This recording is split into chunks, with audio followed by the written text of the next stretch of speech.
Mm-hmm. You know what? We'll figure it out. I'll learn what the buttons do. Alright. Oh, let me reverse the things. Alright. Game 1 of corpsvette v Katz. Alright, going on to Forest 4. How do you feel about this? Because I'm going to be honest, I'm not very studied in the Ranno matchup. I think this is a very hard matchup for Ranno. Not for Ranno, for Sylv. But it's also tricky for Ranno if you're not comfortable with Sylv's options. Yeah, I feel like Ranno would just be very good at rushing down. Like, dash attack's very able to close down the space that, like, Sylv likes to control with down tilt and stuff like that. Yeah. Like, I always say Sylv has 2 modes, and that's walling and rushdown. And the issue is, Ranno has the frame data to really harass Sylv once he gets in, and then also has the needles to mess up walling, right? Mm-hmm. Yeah. So, like, just whatever Sylv has, Ranno has kind of played good. Yeah. That being said, though, Ranno does suffer the no disjointitis, which Sylv can abuse to a degree. But yeah, the trade-off is the Sylv dead zone, right? Both of them very much have a space they want to be in. Yeah, and I feel like...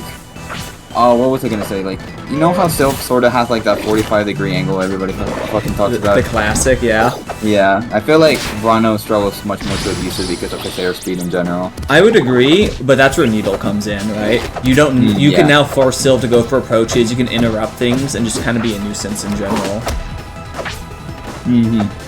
Yeah. But, like, corpsvette here being pretty able to close the distance, like, not really struggling that much whatsoever. And the spike, too. Unfortunate mistake right there. Yeah.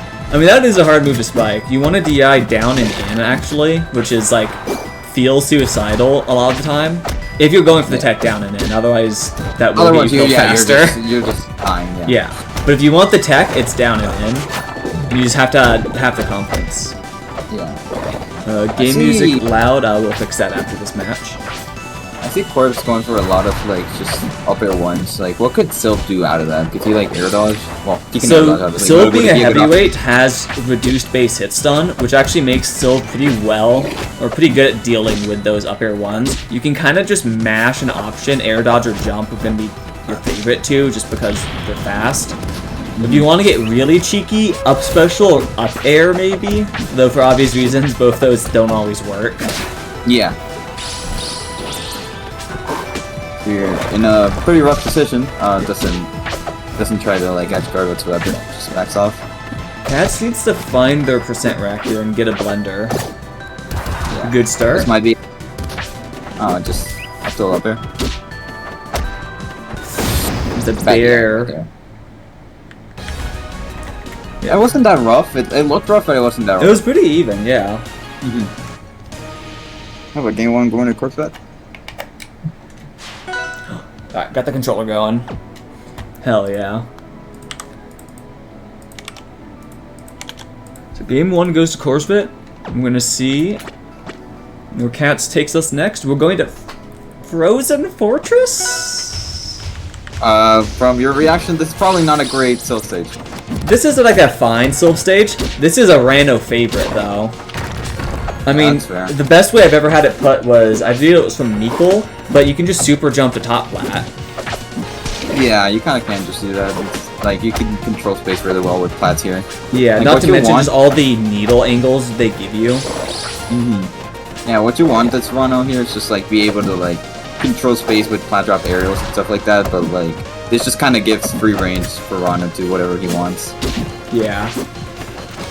What Sylv really wants against Ranno is the ability to kind of control where Ranno's position, and this stage is really good at giving Ranno a lot of options to move around, right?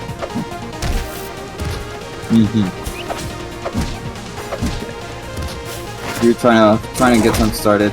Oh, Ranno's trying to attack. I think Katz could be a bit more, they need to work on setting up their combos. They go for their options with good confidence, but they'll often choose options that knock their opponent far away, that they could instead go for something that keeps them in a combo, right?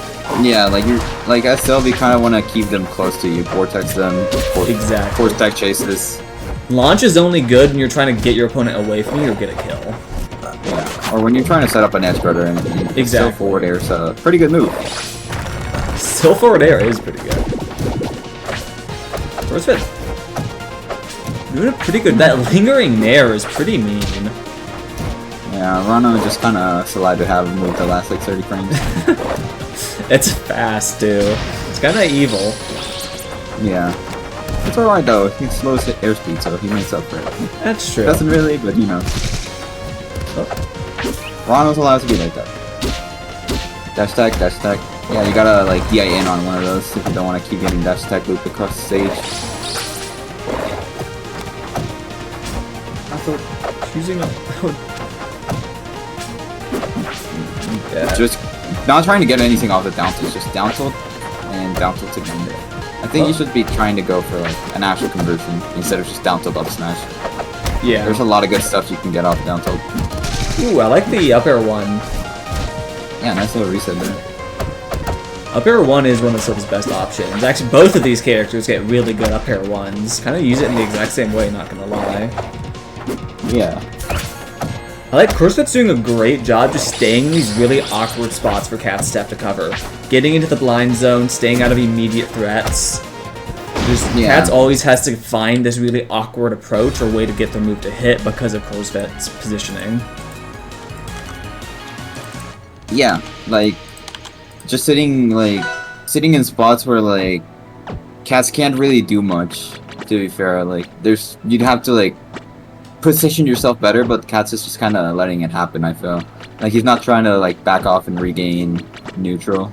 He's just kinda doing that shit. Yeah. So that's something that's big with Sylv is you want space, because that's how you get your threats in, right? Like if you're not in control of the match already, you want space, so that's your first step to get control. Yeah. Yeah. They're struggling here a little, but like they've had their moments of brilliance. They're finding their footing. Okay.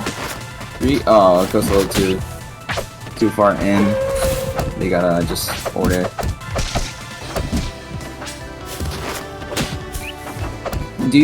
When playing Sylv, are you like spacing for tipper forward air, or do you want to get like this higher spot so you can down air? If I'm looking to set up an edge guard or get a full, like if I want to kill or edge guard, basically if I want launch, I always go for the tipper. Otherwise, I never go for the tipper. I see.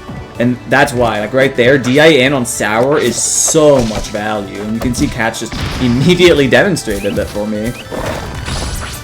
Yeah, they managed to get that nice kill with the upper there. Granted, it's kind of high percent, but it's alright. Oh, it's actually no text. Oh, they're just smashing back out of it, but we'll keep. Still, 60% is pretty good. It's a very healthy lead to be having this match on right now. Yeah. I think corpsvette's kind of caught on that Katz is having is struggling to cover these higher options. You can see corpsvette just immediately taking full advantage of that. Yeah. Like the stage pick's working out for Katz really well. They're like able to control much better since they don't have to worry about being in its right of Ranno on the platform.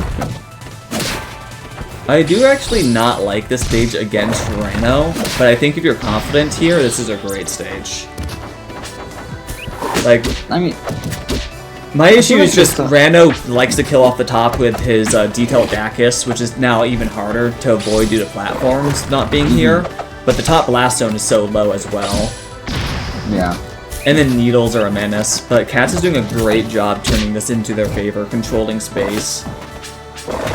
The platforms is helping out by restricting the movement options, which definitely corpsvette was abusing in the previous two matches. Yeah, Corpse has been much more plat drop heavy than needle heavy, so that's why I can understand the stage pick here. And I'm parry. Patiently waiting. Trying to get a first hitbox connects, not second. Down smash? Good. Oh, that flower. Broken by the dive kick. Corpsvette needs to find their in here. They're risking death pretty hard now. Oh. Alright, they managed to find their in, but back off the flower. Oh, a little too high. Yeah. Right there, you could just wait. Corpsvette had to do something, and you could respond. Ooh. Nice roll read. That's going to be game 3 for Corpsvette. Let's go. Corpsvette moving on. Katz, they still got losers, so it's alright.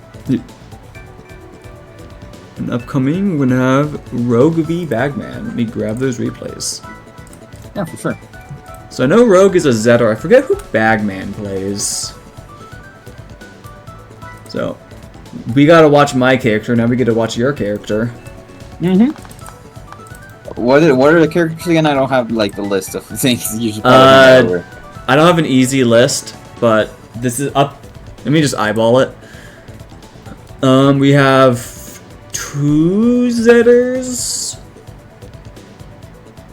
1 Sylv, 2 Rannos, I want to say. I think.